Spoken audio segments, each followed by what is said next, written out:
Pembahasan pada malam hari ini kita akan membahas tentang 8 makhluk yang tidak akan hancur setelah sangkakala Israfil ditiup pada tiupan yang pertama. Ma'asyiral muslimin, dan pembahasan ini masih masuk dalam pembahasan tentang al-iman bil yaumil akhir. Salah satunya adalah beriman dengan adanya kiamatul kubra, kiamat besar. Sering saya ulang bahwa akhir tanda daripada kiamat besar, kata Nabi SAW, bahwa akhir tanda-tanda alamat besar keluarnya api dari bumi perut Aden. Dalam riwayat dari Hijaz, yang menggiring manusia ke tempat kumpulnya mereka ketika kiamat dibangkitkan.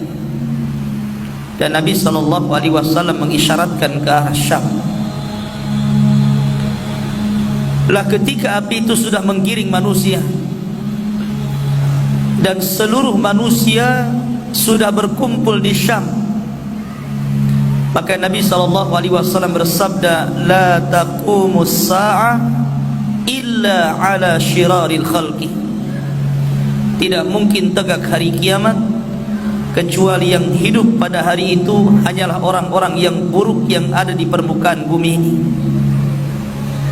Maka dari situlah Allah Subhanahu wa ta'ala memerintahkan Israfil, satu-satunya malaikat yang ditugaskan hanya meniup sangkakala saja. Dia tidak bertugas kepada yang lain.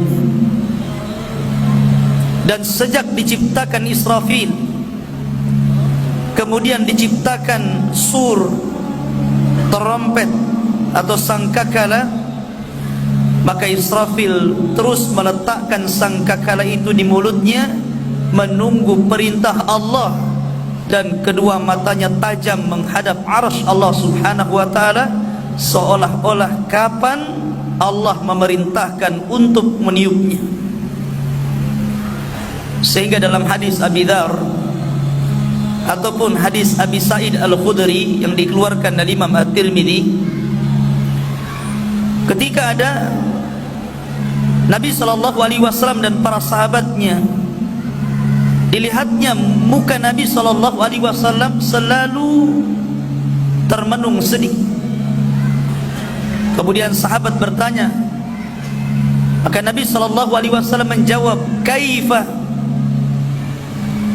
kaifa an'am wa qad iltaqama Israfil as-surah atau sahibul qarni qarna fayanfuhu fi.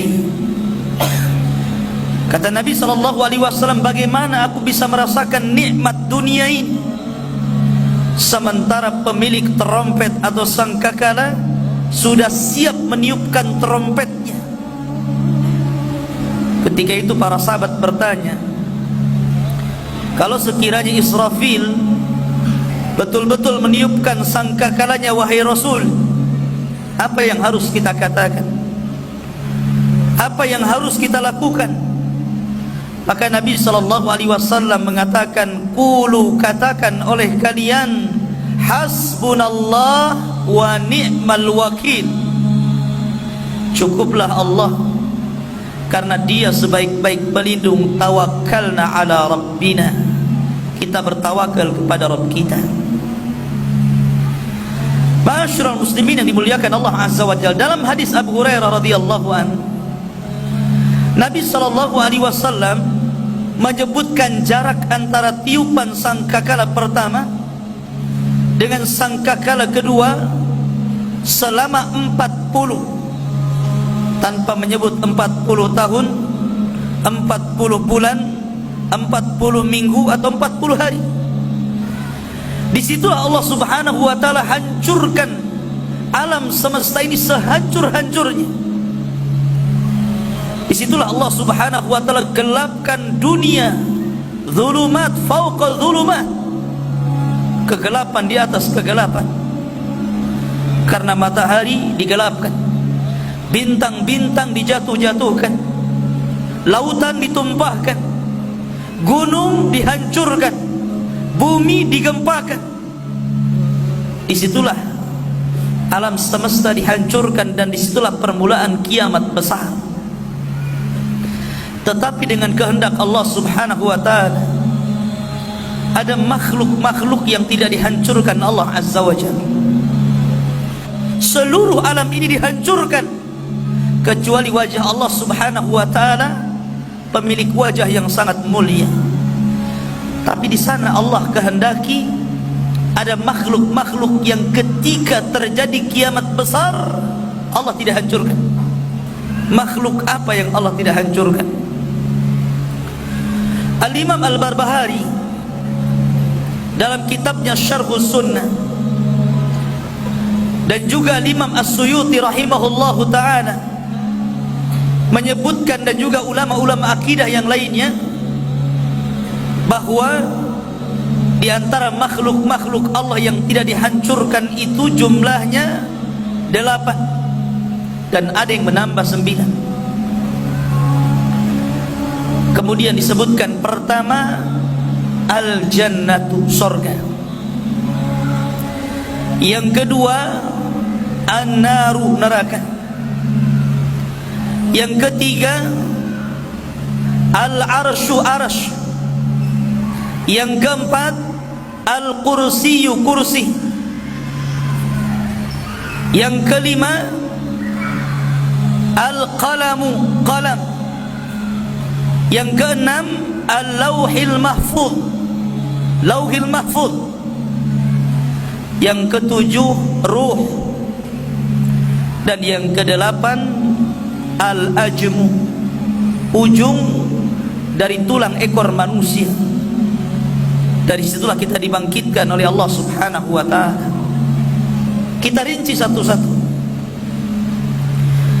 Al-jannatu wan nar, surga dan neraka.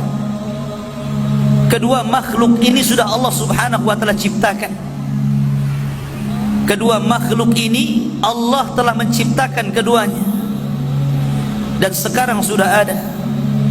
Karena Nabi SAW pernah diperlihatkan keduanya dalam peristiwa Isra dan Mi'raj, dan dalam kesempatan yang lainnya. Kalau kita bicara tentang surga, maka surga adalah darun a'addallahu lil muttaqin wa liman asa minal muwahhidin.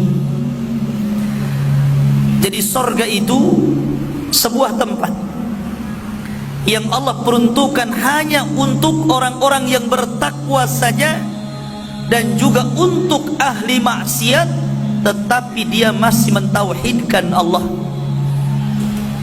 Selama dia masih mentauhidkan Allah, walaupun dia bermaksiat kepada Allah, masih ada harapan masuk surga. Karena orang yang masuk surga itu dengan dua jalan. Pertama, direct masuk surga tanpa adab dan hisab. Yang kedua, ada proses dulu, diazab dulu di neraka. Setelah mendapatkan syafaat, baru kemudian dikeluarkan dan dimasukkan ke dalam surga. Surga ini berbeda dengan neraka, karena surga itu sifatnya darajat, sementara neraka itu sifatnya darakat. Darajat artinya semakin tinggi surga, maka semakin indah dan mulia. Semakin rendah neraka, maka semakin buruk dan mengerikan kondisinya. Allah subhanahu wa ta'ala memberikan pintu-pintu neraka lebih sedikit dibandingkan pintu surga. Karena pintu surga itu 8, tapi pintu neraka itu 7. Dan ini ingin menjelaskan kepada kita bahwa rahmat Allah lebih luas dibandingkan kemurkaannya. Neraka ini untuk siapa? sebuah tempat yang Allah peruntukkan untuk orang-orang kafir dan juga orang-orang munafikin dan juga orang-orang mujrim. Mereka dimasukkan ke dalam neraka. Dan Allah Subhanahu wa taala takdirkan keduanya kekal.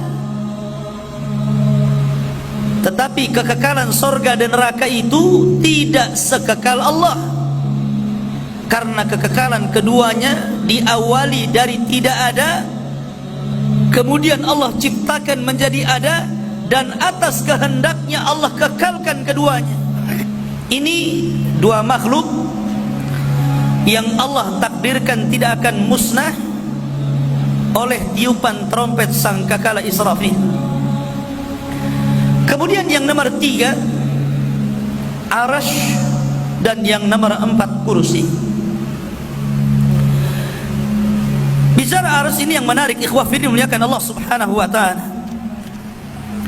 Arasy ini adalah makhluk yang paling besar. Tidak ada makhluk yang lebih besar dibandingkan Arasy. Walaupun para ulama khilaf tentang awal penciptaan, apakah Arasy dulu ataukah kolam dulu. Tapi pendapat yang rajih wallahu alam, menurut Al-Imam Ibnul Qayyim dan yang lainnya, bahwa makhluk yang pertama kali diciptakan Allah adalah Arasy. Arasy dulu. Allah Subhanahu wa taala menciptakan Arasy, dan Arasy ini alal ma, posisinya di bawah air. Artinya di atas langit situ ada lautan, dan singgasana itu berada di atas lautan, di atas langit. Lah ketika Allah Subhanahu wa taala menciptakan Arasy alal ma, disitulah Allah Subhanahu wa taala menciptakan pena kolam. Kemudian Allah perintahkan kepada kolam, uktub kulla syai'in, kolam, catatlah segala sesuatu yang sedang terjadi, yang akan terjadi, dan begitu seterusnya. Dari sini menunjukkan bahwa seluruh makhluk Allah berada di bawah Arasy.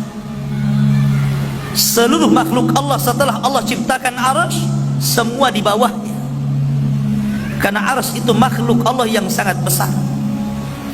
Kemudian Abdullah bin Abbas memberikan perbandingan lagi. Adapun perbandingan Arasy dengan kursi, maka sama dengan perbandingan kursi dengan 7 lapis langit. Sebesar apa itu? Nggak bisa membayangkan kita besarnya.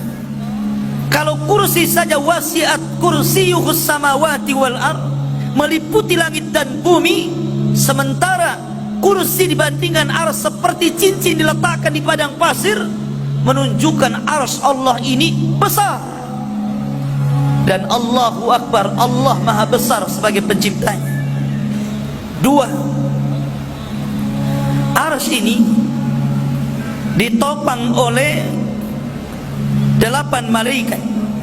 Wa yahmiluna arsya rabbika fawqahum yawma idzin thamaniyah. Dan para pemikul-pemikul Arasy pada hari itu jumlahnya berapa? 8. Dan Arasy ini ikhwah fillah muliakan Allah Azza wa Jalla adalah makhluk Allah Subhanahu wa taala yang bisa juga bergetar. Padahal makhluk yang besar itu jarang bergetar kan? Gunung lihat, susah bergetar kecuali gempa kan? Arasy ini makhluk yang sangat besar tapi bisa bergoncang. Kapan Arasy bergoncang?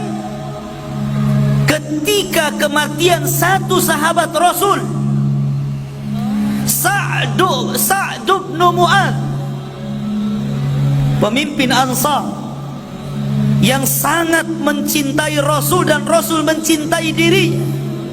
Saat kematiannya Sa'd bin Mu'adz, bergegar Arasy Allah Subhanahu wa taala, makhluk yang paling besar.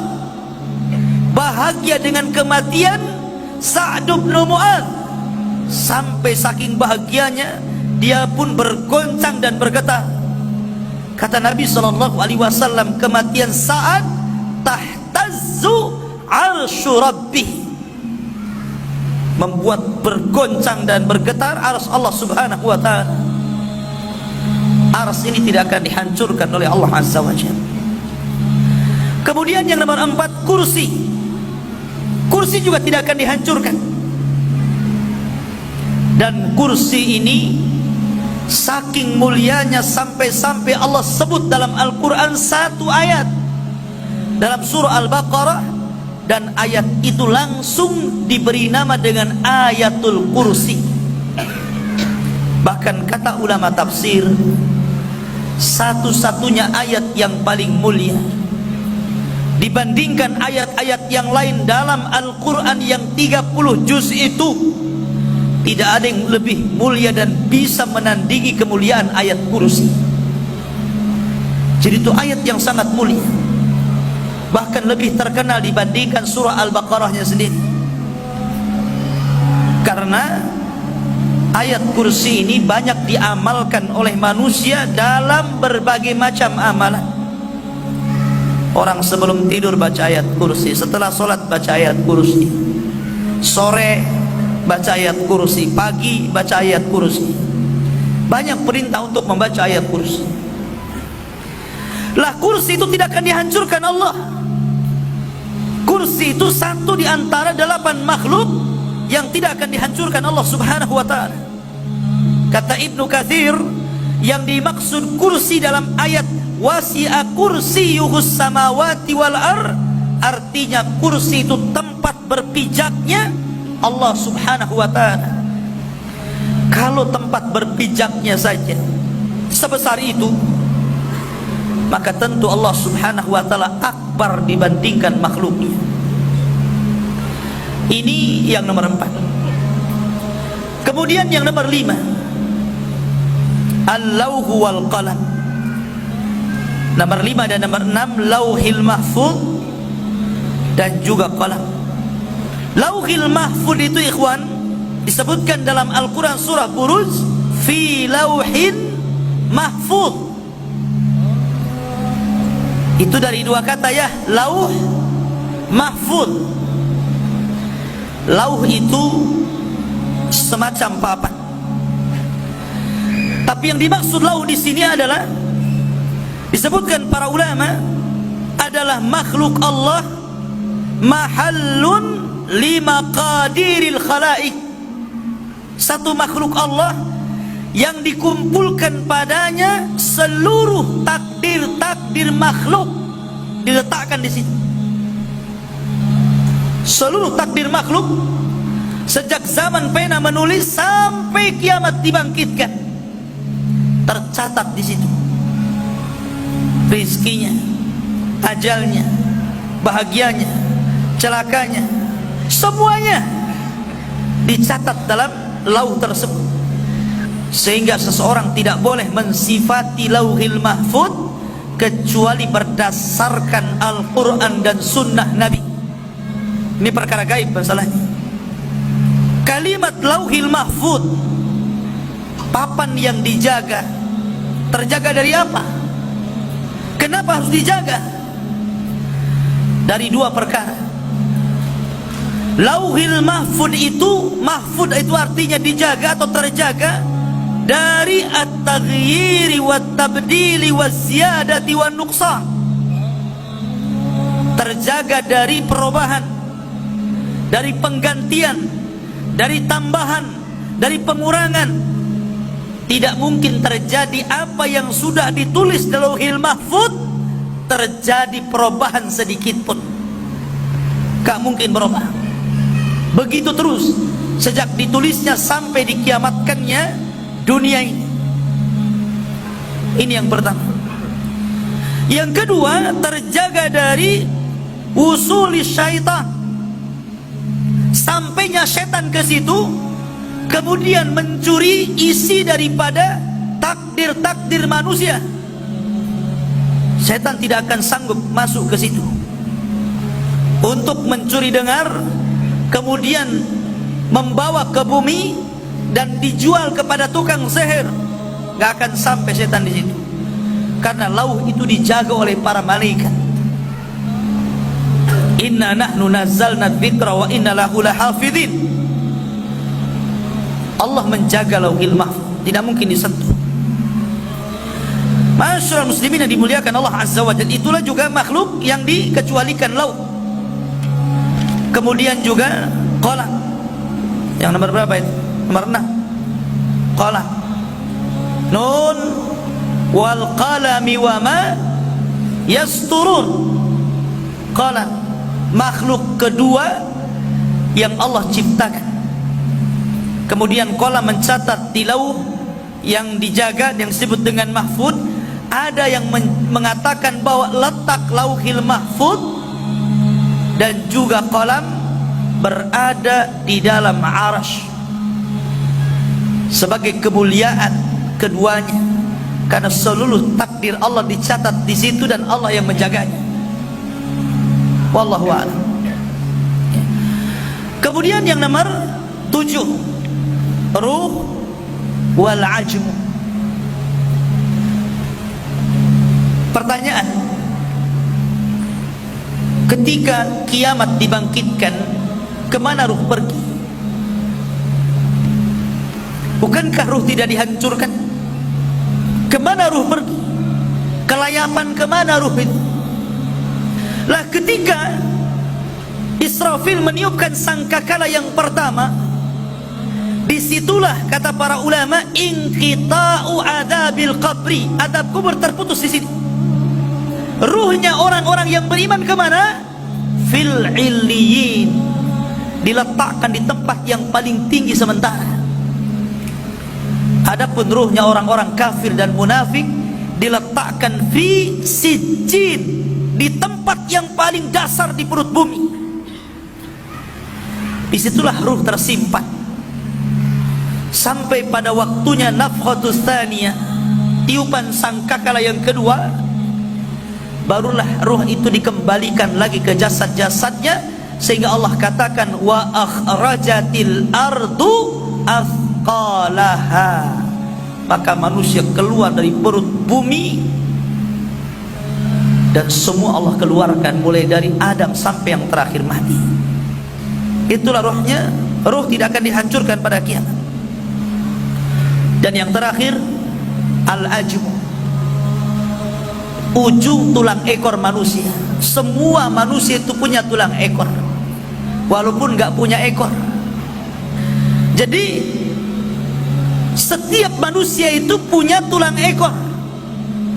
Betapa walaupun badan kita hancur dimakan tanah, dimakan cacing tanah, dihantam oleh kiamat, tetap tulang ekor itu tidak akan hancur. Walaupun Allah hancurkan sehancur-hancurnya bumi, tetap tulang ekor manusia tidak akan dihancurkan. Yang kecil itu yang di ujung, karena Allah subhanahu wa ta'ala akan bangkitkan manusia dari situ. Dan Allah ketika membangkitkan yang kedua kalinya lebih mudah dibandingkan pertama kali menciptakannya. Tulang ekor itulah kita dibangkitkan Allah azza wa jalla. Dari sini ikhwafir muliakan Allah subhanahu wa ta'ala, teranglah jelaslah bahwa makhluk-makhluk ini tidak dihancurkan Allah subhanahu wa ta'ala pada hari ketika Allah menghancurkan alam semesta ini.